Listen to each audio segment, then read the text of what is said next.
So today I wanted to do a little episode on crystals for children.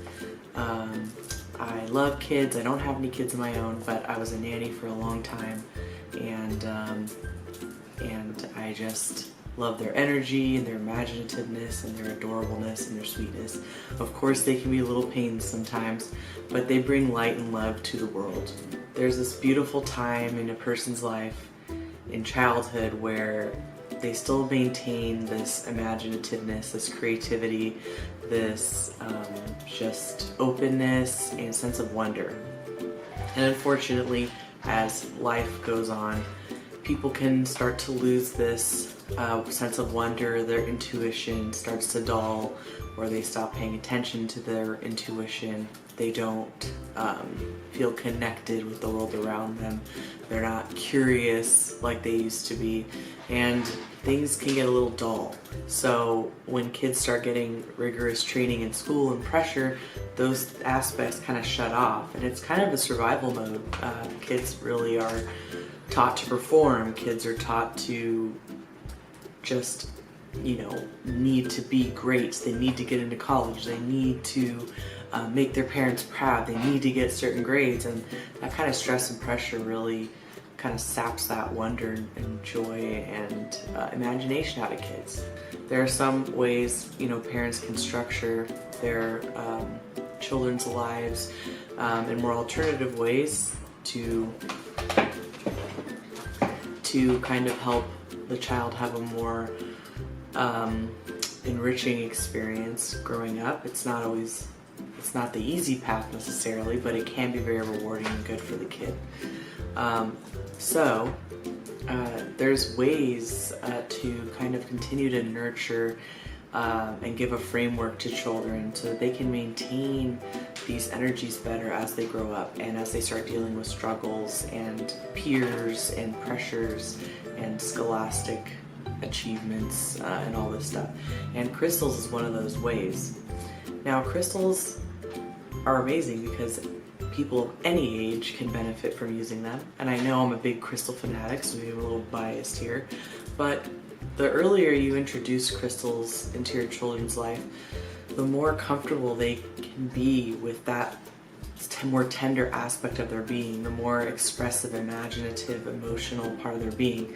And children go through some very intense growth processes, different psychological shifts that are really intense, and it's hard for the parents to experience these, and they can come out as tantrums and stubbornness and aggressiveness, and kids are going through a hitting phase, or these are all just different ways that they're trying to contend with these very dynamic and very intense energy shifts going on in their little brains and their little energies and bodies. So a disclaimer about crystals before we really dive in is about the safety of children and crystals, proximity to one another.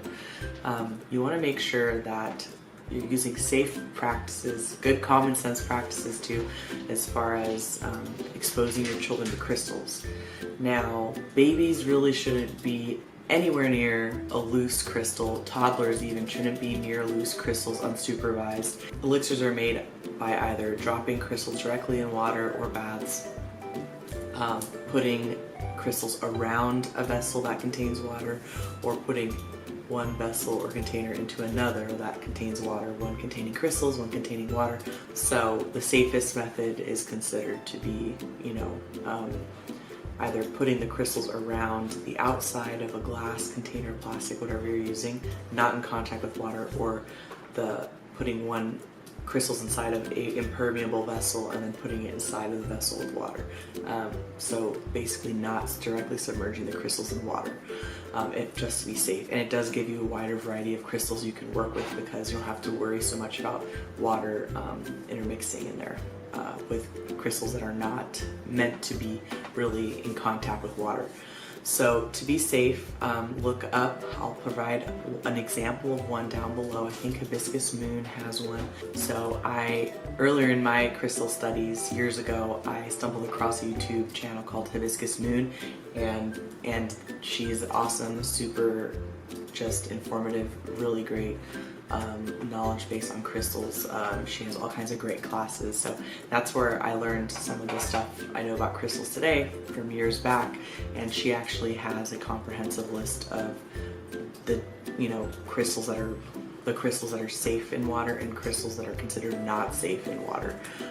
So there's, for example, some of the chemical components in crystals that could be dangerous are asbestos, copper, aluminum, nickel, arsenic even. There's sometimes even trace amounts of these in crystals. They are natural components. They do have a mixture of different compounds in them sometimes, and that's just part of working with natural materials. However, an adult can discern these things, a child can't, so we have to be very careful when exposing them to these natural substances. There's tons of crystals that you can use with your children that are safe and fun for them to work with. So now let's get into the fun part after that disclaimer is done.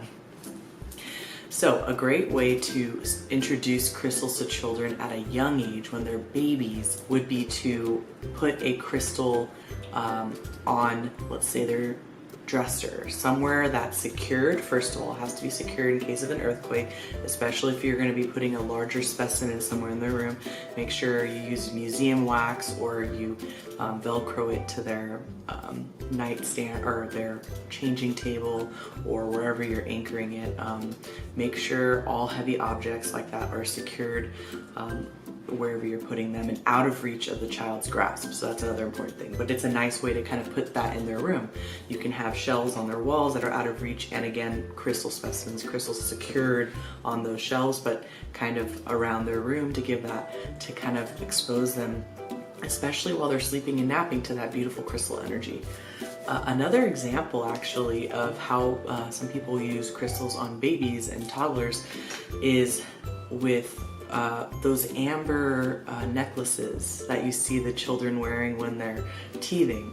And I used to work at a baby store years ago, and I remember back then that's when those necklaces started coming out, and people didn't really know why they worked, but they just would come in and be like, "Do you have that amber necklace? My friends are raving about it." And that's because amber is the energy of amber is a great pain reliever. So it's amazing for teething babies that are having sore, painful gums. So it works really well, and having it up here on the neck, close to the head, is a great way to kind of concentrate that energy where they need it. So that's an example, but these jewelry pieces have to be secured, and I would recommend purchasing one from someone who has experience making jewelry for children that is not going to open up when the kids grab it and the beads fall everywhere, and they can eat them. I had a brother who was one of those kids who he literally yanked a cross off my neck. I had one of those gold chains with a gold cross, and he ripped it off and shoved it in his mouth, and my parents caught him trying to swallow it. So, there's always those kids. But a lot of kids get curious, and they learn sometimes by putting stuff in their mouths, or pulling on things and seeing what happens. So make sure that if you get crystal jewelry, it is from someone who has experience making secure, safe jewelry for kids. So the amber necklace is a great example of how to, incorporate that into their daily lives as well. Another way to incorporate crystals in your kiddo's life, especially when they're babies and they're fussy, is to just put a few water-safe crystals in their little bath. Now, when they're very young, they don't quite have the cognition to actually start grabbing this stuff, so they're more just kind of looking up at you all helpless like. You can drop just a few crystals in there just to kind of give a calming feeling to the water when you're giving them the bath, especially if bath times can be a little bit fussy for them. As they get older, you can give the kids bath crystals that they can play with. Now, this is at an age where they know not to put smaller things and swallow them. They are kind of learned the difference between things you put in your mouth and things you don't put in your mouth. So it's different for every kid, but when your child is at that age where they understand what is good to do and what is not good to do as far as putting things in your mouth, that's when you can start introducing them into baths. And so again, use the water safe list that I provide down below here in the description, and discern what crystals would be good for the bath. Some examples will be amethyst that hasn't been heat treated, rose quartz. Clear quartz is great for baths actually, and it's nice because it doesn't have any of the other compounds that give it color, so it's kind of probably the safest one to put into water. To be super safe, the crystals that I think are probably the safest to bathe with are clear quartz, rose quartz, and natural amethyst that hasn't been heat treated. Possibly natural citrine that hasn't been irradiated. So those are quartz based.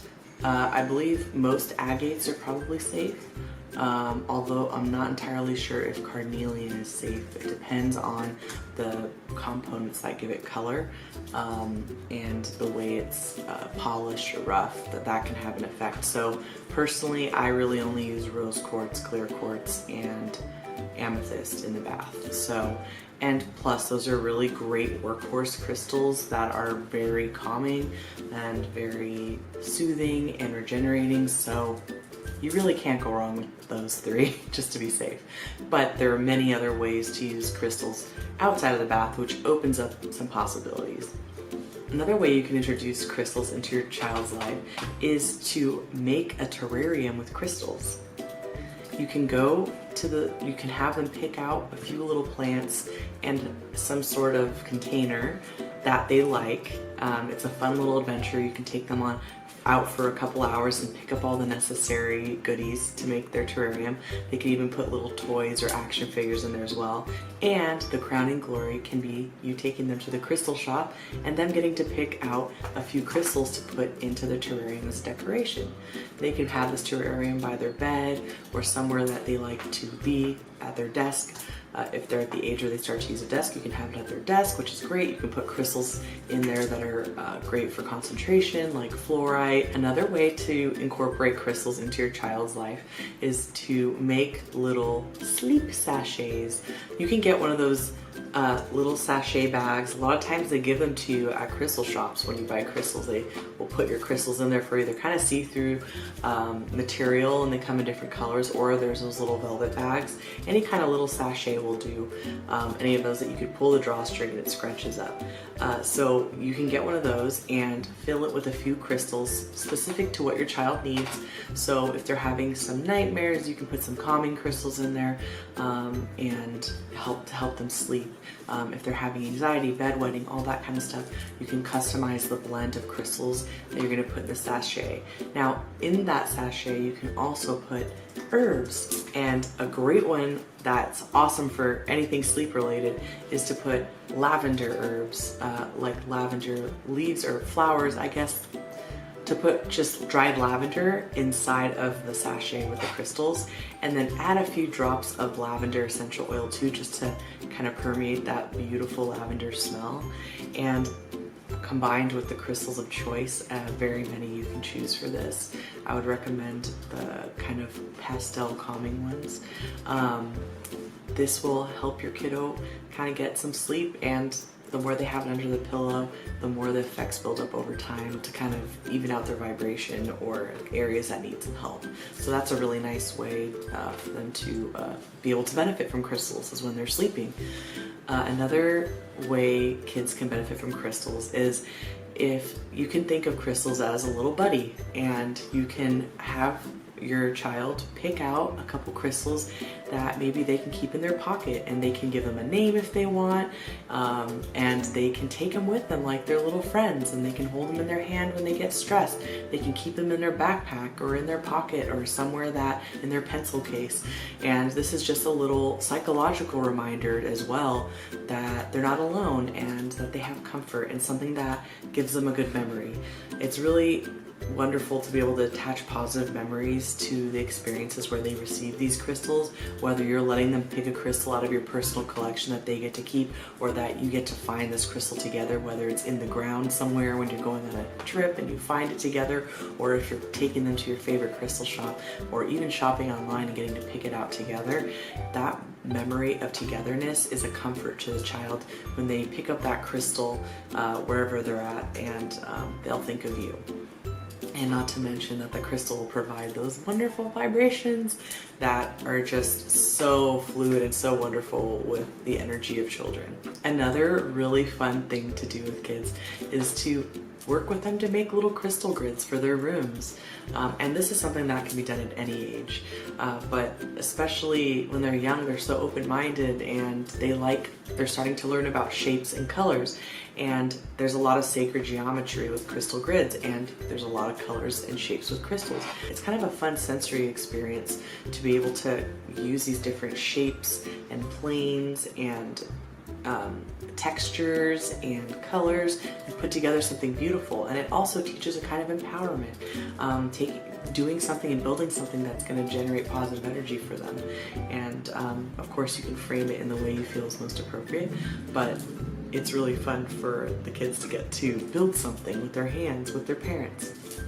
So that's another fun way for kids to be able to work with crystals. Another really fun way for kids to get to play with crystals and to get their benefits while also having fun is to make up a little game where the pieces are crystals. If you're teaching them to play chess, you can use crystals instead, or if you're playing on a little tic-tac-toe board, you could use crystals instead of the tic-tac-toe pieces. Get creative. There's a lot of fun ways to kind of teach kids about crystals and their names through games that you make up, or actually just modifying board games and swapping out the pieces for crystals. So I know that's kind of a weird one, but it's really fun and it's imaginative and it gets their creativity going, and it's something that they'll remember down the line. And it's something a little kooky, a little fun, and something that you did together. Another great way to get your kid around crystals is to buy a crystal lamp of some sort.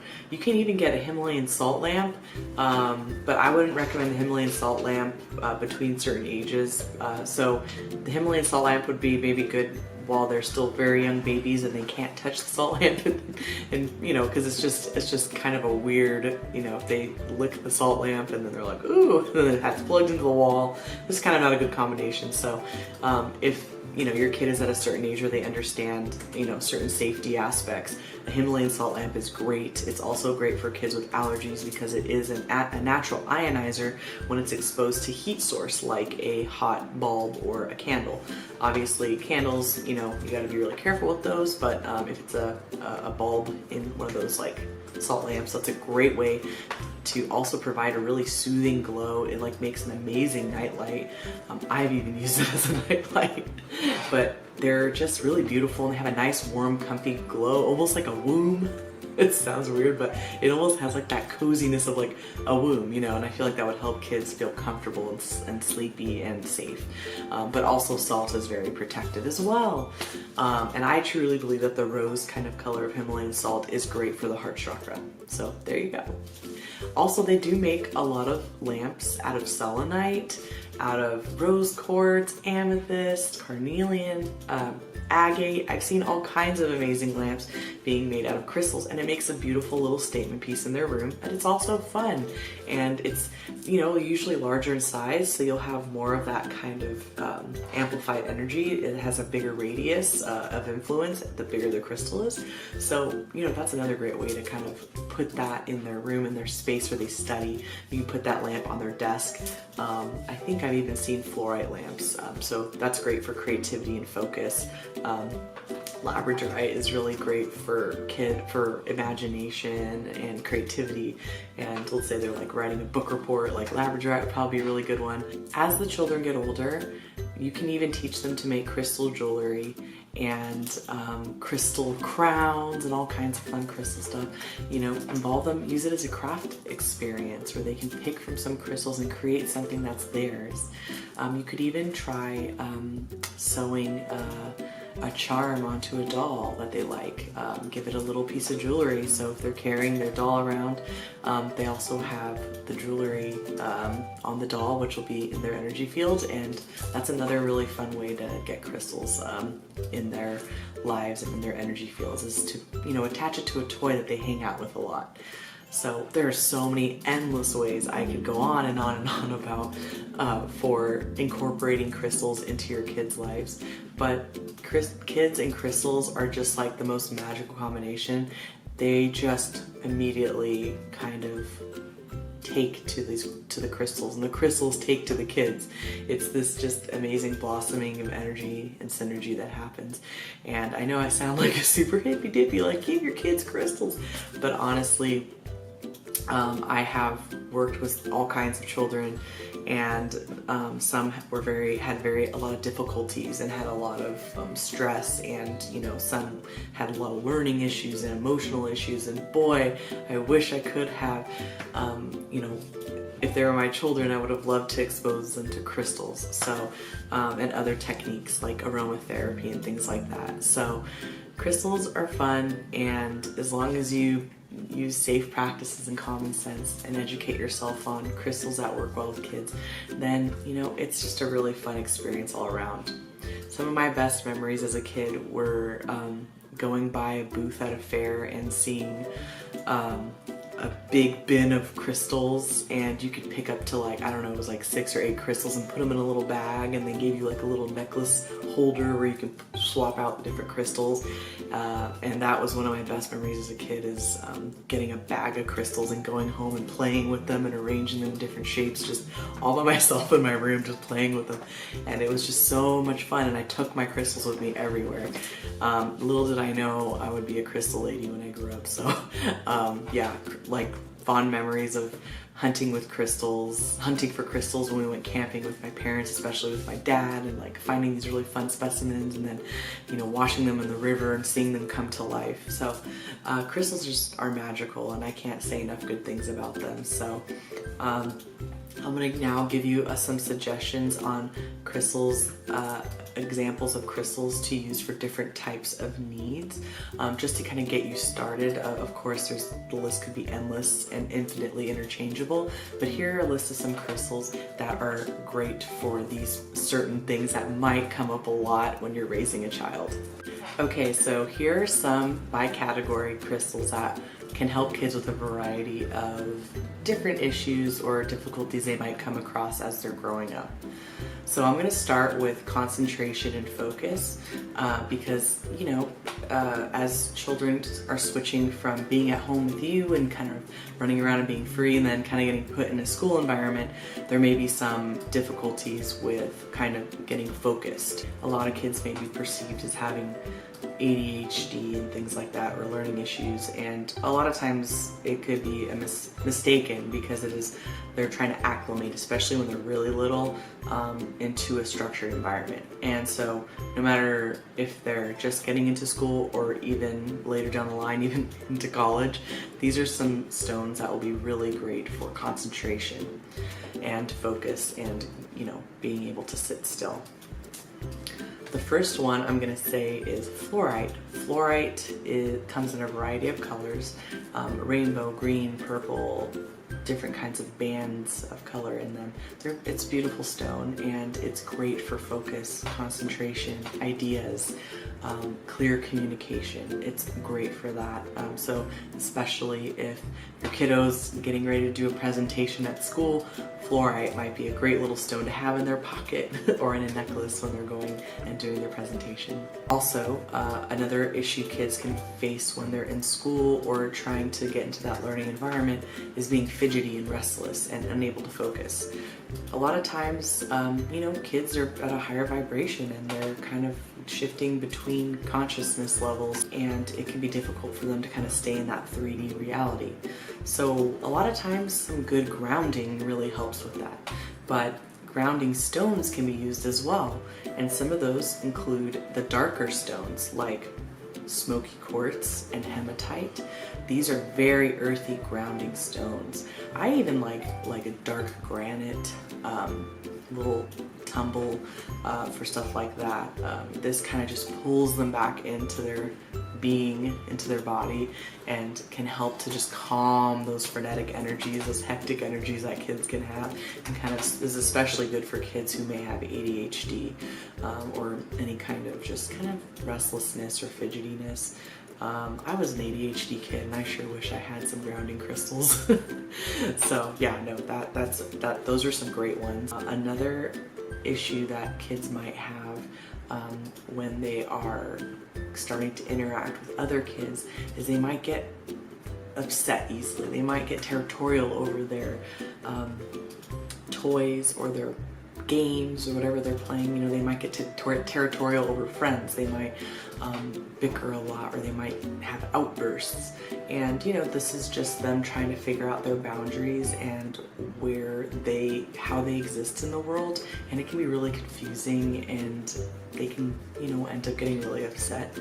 So some stones that would be good for this kind of aspect of childhood, I guess emotional processing, would be stones that calm.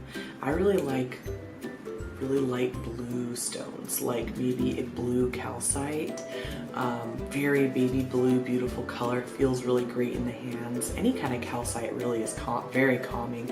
Calcite, you can see it in orange, yellow, blue, green, and a number of other colors, even there's like a white calcite or a clear calcite.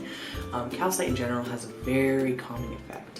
Agate also has a very, very calming effect. It's also really beautiful to look at, and you know, you can commonly find them dyed in different colors, so they're kind of fun for the kids to have next to them on display, or in necklaces or bracelets. That's another really calming stone, and to kind of help them just calm, be at peace, and it feels really good to touch. It's got a great calming tactile feel as well. Another blue stone I want to mention for outbursts and anger and things like that, and tantrums, is blue apatite. Again, I just really feel that, especially like the turquoisey blue or like light baby blue stones, have this very calming effect on people, and just even looking at them, the color blue is very calming. And blue apatite is great for calm, focused communication, you know, being able to take a step back and not emotionally react.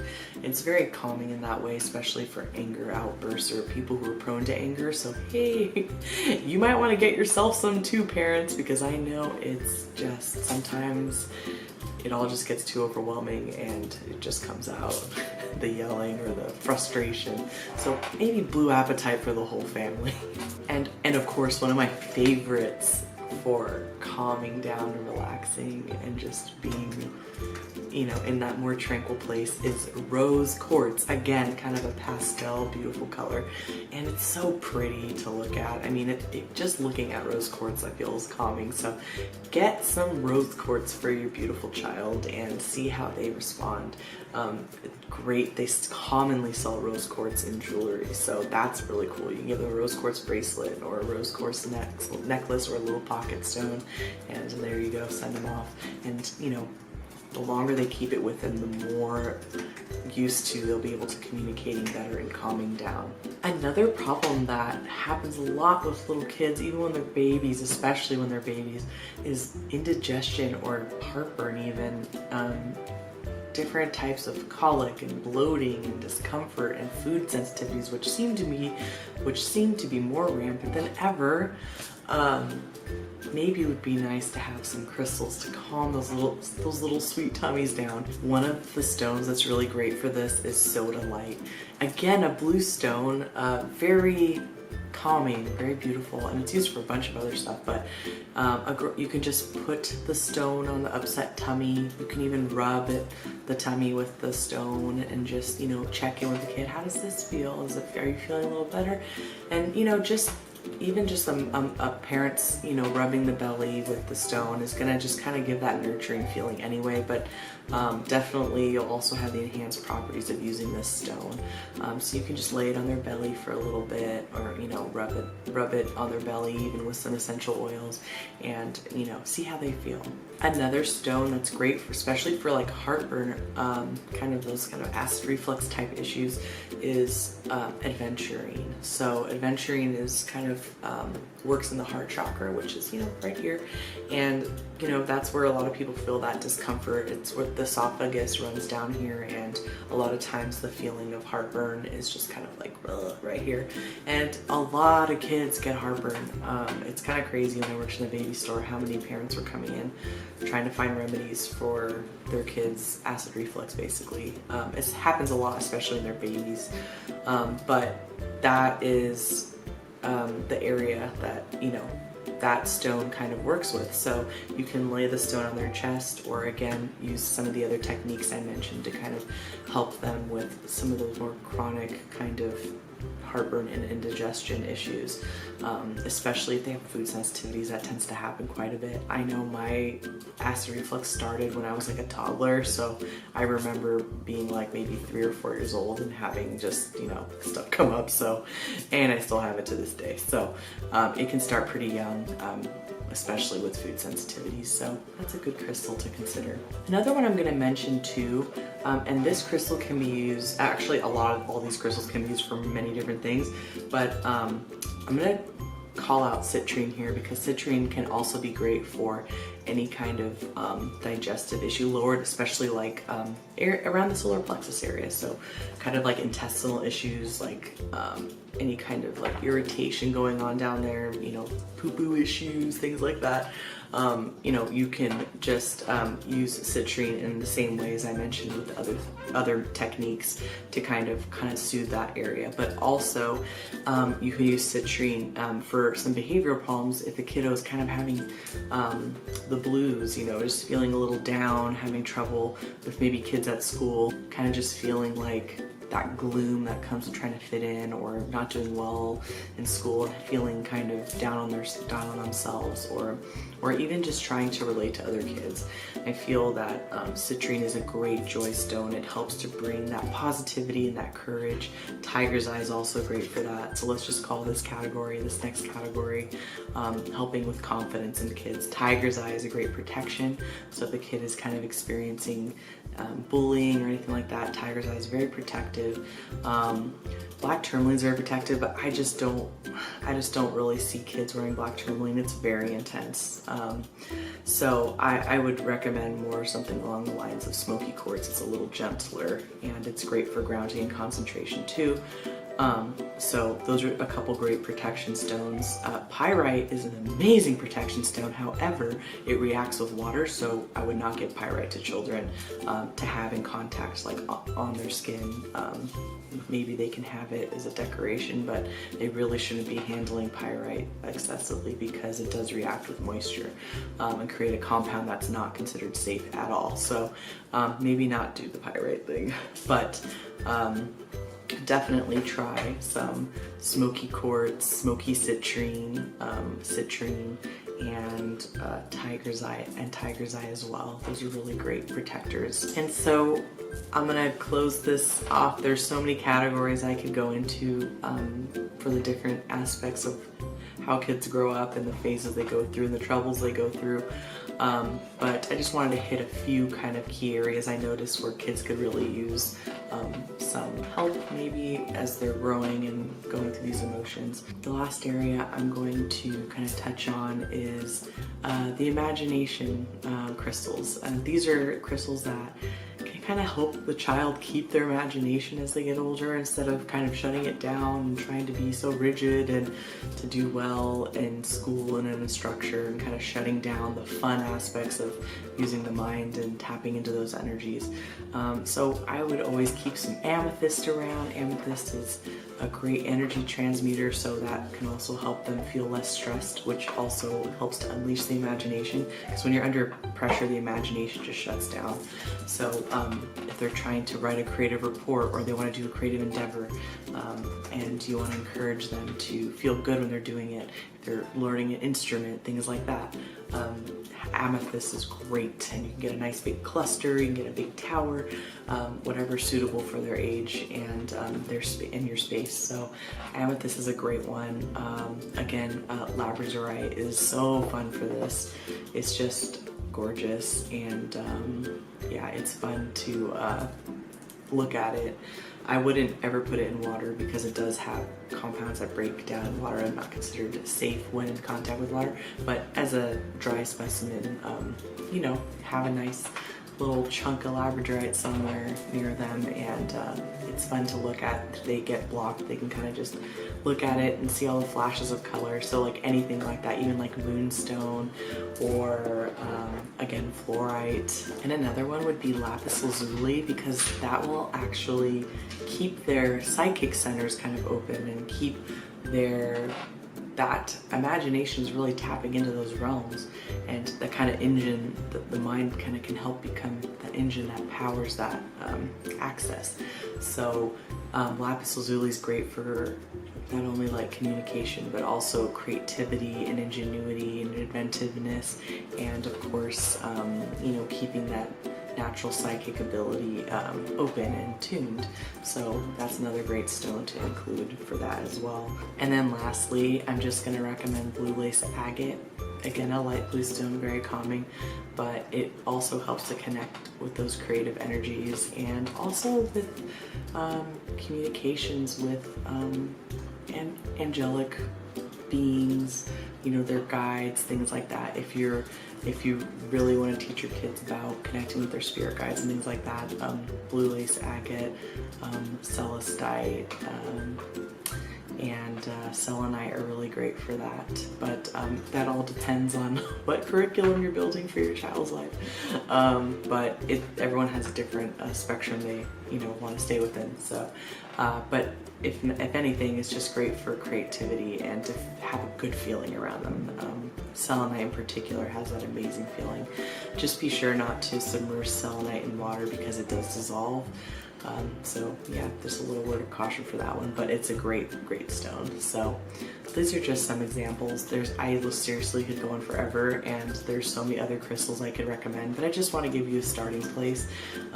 Maybe I can, always do part 2s or part 3s of these types of videos to kind of expand. But if you have any questions at all about introducing your kids to crystals, or want me to do another video on kids and crystals, definitely leave them in the comments, and we'll take a look and do our best to accommodate those requests. So I hope this was helpful for you guys. Thank you for coming back. We got new content coming out all the time. Feel free to check us out on Instagram at The Happy Healing Shop. We're also on Facebook at The Happy Healing Shop. We have monthly psychic nights where we get a bunch of awesome people together, and you can get readings, tarot readings, mediumship, Reiki, and it's just a really fun time. So check our Facebook page out for those local events. We are based out of LA, so that's where our events are.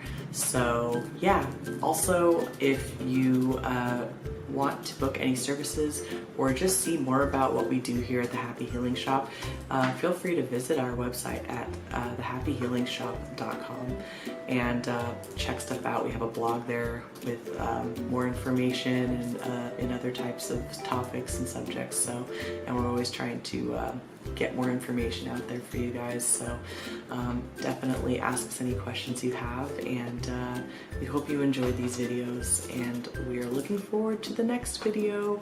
We'll see you next time. Thanks for stopping by.